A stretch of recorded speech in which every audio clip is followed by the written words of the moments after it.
Game theory is the study of the interdependent interactions between adaptive agents. And when we look at these interactions between agents in the world around us, we see elements of both competition and cooperation. We see the organelles within a biological cell working together to enable its overall functioning. We see organisms within ecosystems forming symbiotic cooperative relations. We see people form families, tribes, cities, nations, all of which involve high levels of cooperation. Game theory should then be a tool that helps us to understand what actions an agent should take within non-cooperative situations and what outcomes are most likely in such games. But it should also be a tool that helps us to understand how cooperation works. The first thing for us to note is that the dynamics of cooperation are very different from those that we've been studying in games of non-cooperation. Cooperative dynamics rewrite the rules of the games played by people. In non-cooperative games, like the prisoner's dilemma, we noted how individual rationality, in fact, led to collective irrationality. We called this a dilemma and lamented the fact that within the non-cooperative framework of self-interested individuals, there was nothing we could do about this. However, we as humans do not just look out for our own interests, but also those of others, and in so doing, we have evolved highly sophisticated means for cooperation in the process. When we add this element of cooperation to the game, we now have the possibility for agents to solve this dilemma. The question then turns to how and when do coalitions for cooperation form, where we can achieve both stable and optimal outcomes for the individual and the whole organization.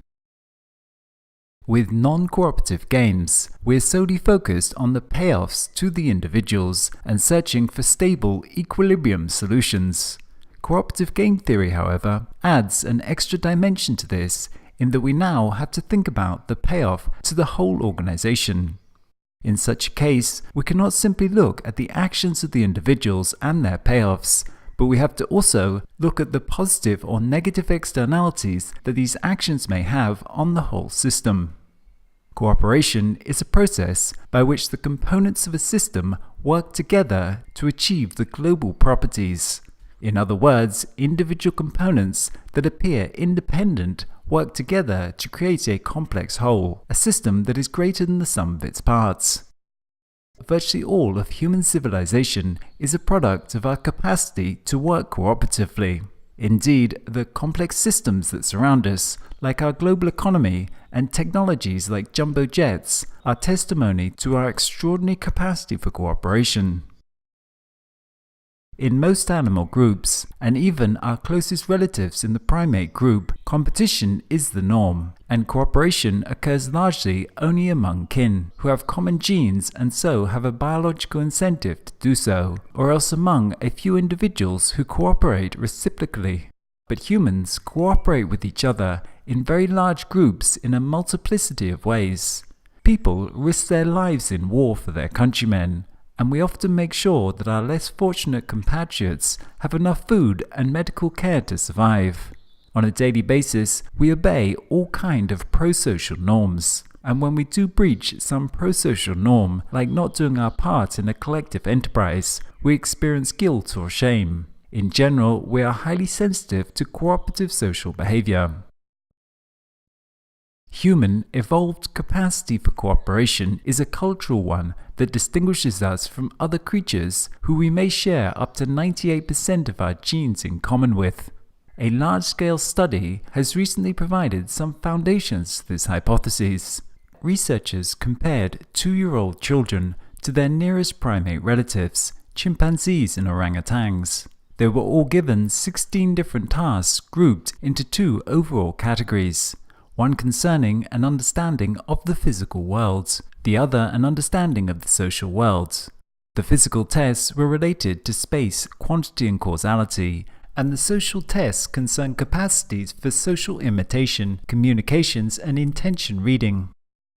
The experiments revealed that the children were not across the board more intelligent than the primate animals, but in fact, only with respect to social cognition were they more advanced. At just 2 years of age, the children were already about twice as high on this indicator as the other two creatures. This advanced social capacity enables us to take advantage of the skills and knowledge of others within a social group through cooperation. The researchers noted that apes did have social cognitive skills, but they were mainly using their social understanding of others within contexts of competition.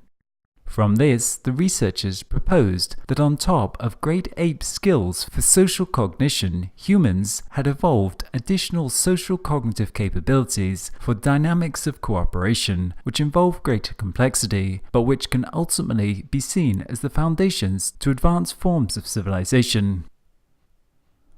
Thus we came to understand others as not just intentional goal-seeking agents, but also as potential cooperative agents with whom we could work together to produce outcomes that neither could produce alone.